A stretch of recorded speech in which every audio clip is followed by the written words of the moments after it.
Hello दोस्तों। तो मेरा नाम है दुर्गेश कुमार धाकड़। आप सभी का धाकड़ एकेडमी चैनल पर बहुत बहुत स्वागत है। तो आज सोल्व करने वाले हैं अपन एक कौन सा 6 क्वेश्चन।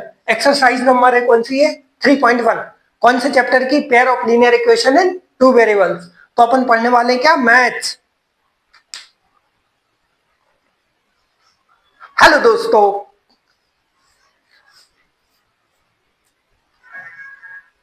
हेलो दोस्तों। तो मेरा नाम है दुर्गेश कुमार धाकड़, जैसे कि आप सबको पता है। तो आज अपन पढ़ने वाले हैं क्या? Pair of linear equation in two variable. तो आप सभी का धाकड़ एकेडमी चैनल पर बहुत बहुत स्वागत है। तो अपन पढ़ रहे हैं क्या? 10th क्लास मैथ्स, उसका कौन सा चैप्टर है? Pair of linear equation in two variable. तो उसकी ये एक्सरसाइज कौन सी है 3.1, और कौन सा क्वेश्चन है? 6 क्वेश्चन है। ठीक है, तो शुरुआत करते हैं इस क्वेश्चन की। ठीक है, given the linear equation 2x plus 3y minus 8 equal to 0, write another linear equation in two variables such that the geometrical representation of the pair so formed is। इसका मतलब क्या है? एक अपन को उन्होंने गिवन द लीनियर इक्वेशन दी है क्या? a 2x plus 3x minus 8 equal to 0, और अपन को क्या लिखना है? एक अनदर लीनियर इक्वेशन लिखना है दो वेरिएबल में, जो क्या हो? ज्योमेट्रिकल रिप्रेजेंटेशन क्या है? a वाली है। ठीक है, अब उन्होंने कौन सी दी अपन को? 2x plus 3y minus 8 equal to 0। ये उन्होंने अपन को एक लीनियर इक्वेशन दी है, और अपन को दूसरी लिखना है। वो क्या लिखना है? जैसे इंटरसेक्टिंग लाइंस है। अब एक लाइन तो ये हो गई अपन को, दूसरी लाइन अपन को लिखना है। अब इंटरसेक्टिंग लाइन क्या होती? एक लाइन है, मान लो एक है आपकी, दूसरी लाइन है, तो ऐसे इंटरसेक्ट करेंगे ए पॉइंट पर, तो इंटरसेक्ट हो गई। तो वो अपन को लाइन लिखनी है। ठीक है, कौन सी लाइन लिखनी है अपन को? इंटरसेक्टिंग वाली। ठीक है, यहां लिख लेता हूं मैं इंटरसेक्टिंग, इंटरसेक्टिंग लाइंस। अब इंटरसेक्टिंग लाइंस की कंडीशन क्या होती है? कंडीशन बताओ भैया, क्या होती है? इंटरसेक्टिंग लाइंस की कंडीशन होती है क्या अपनी? a1 upon a2 not equal to b1 upon b2, या फिर इसको c1 अपॉन c2। ठीक है, ये कंडीशन होती है अपनी। ठीक है, अब क्या है? अपना a है। अब a1 यदि मैं a मान लू, b1 और c1। ठीक है, तो a1 की वैल्यू कितनी हो गई? 2, और यदि मैं 4 लिख लूं, ठीक है, इक्वल में यहाँ क्या है? 3, और यहाँ लिख लेता हूँ क्या? -6 ले लेता हूँ। ठीक है, और यहाँ क्या ले लेता हूँ मैं? मान लो ये इक्वेशन ले लेता हूँ मैं दूसरी। कौन सी इक्वेशन? ए वाली। 4x minus 6y plus 16 equal to 0, या फिर इसको ले लो क्या? -16। ठीक है, ए ले लो। देखो अभी क्या है? यहाँ क्या है अपना? -8 अपॉन -16।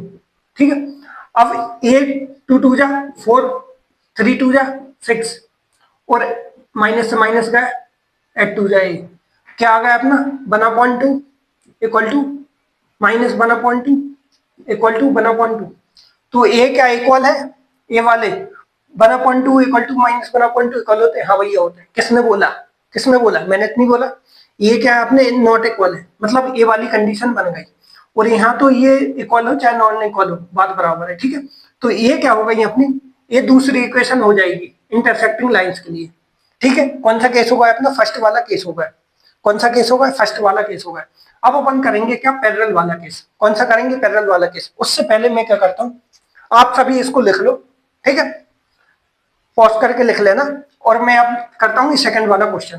ठीक है, सेकंड वाला क्या अपना? ए पैरेलल लाइंस। पैरेलल लाइंस की कंडीशन क्या होती है? एक एक करके बताओ, जल्दी जल्दी कमेंट में लिखते जाना। ठीक है, क्या है अपनी पैरेलल वाली? Parallel lines. पैरेलल लाइंस की कंडीशन क्या होती है भैया बताओ? देखो पैरेलल लाइंस की कंडीशन क्या होती है अपनी? a1 upon a2 equal to b1 upon b2, but not equal to क्या होता है? c1 अपॉन c2 पे। ठीक है, और अपनी गिवन इक्वेशन क्या है? 2x plus 3y minus 8 equal to 0। अब मैं क्या करता हूं, इन दोनों को मेरे को क्या नॉट इक्वल लेना है, तो मैं क्या ले लूं? 4x ही नहीं, इस बार 3 में करते हैं। 3x प्लस 9y और यहाँ प्लस ले लेता हूँ क्या मैं? 24 इक्वल में 0। ये क्या हो गई अपनी सेकंड। अब ये चेक करते हैं ये पैरेलल लाइंस बन रही कि नहीं बन रही। ये कंडीशन अपन ने लिख तो ली। ठीक है, देखो 2 अपॉन क्या है? 6, ए होगा a1, ए होगा अपना a2। ठीक है, equal to 3 upon 9, equal to -8/24। देखो 3 2 जा 6, 3 3 जा 9, 8 3 जा 24। तो अपना क्या कंडीशन बनी, इनको मैं लिख लेता हूँ 1/3 इक्वल में कितना अपना 1/3, और यहाँ क्या -1/3।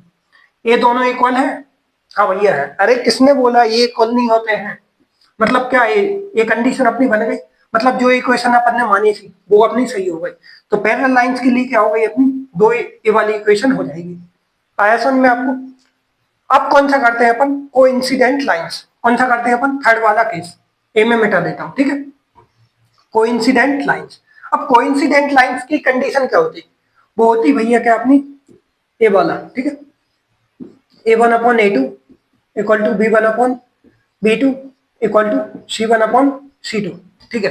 अब अपन को गिवन इक्वेशन क्या है, 2x plus 3y minus 8 equal to 0। ये क्या है अपनी गिवन इक्वेशन, इसको मान लेते हैं अपन फर्स्ट इक्वेशन। अब अपन को क्या है, ये दोनों तीनों इक्वल चाहिए एक दूसरे के।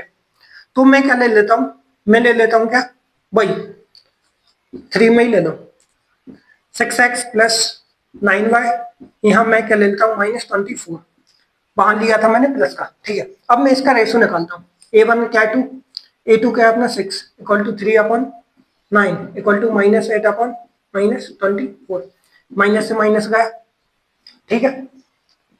3 2 जा 3 9 जा 8 3 जा 24।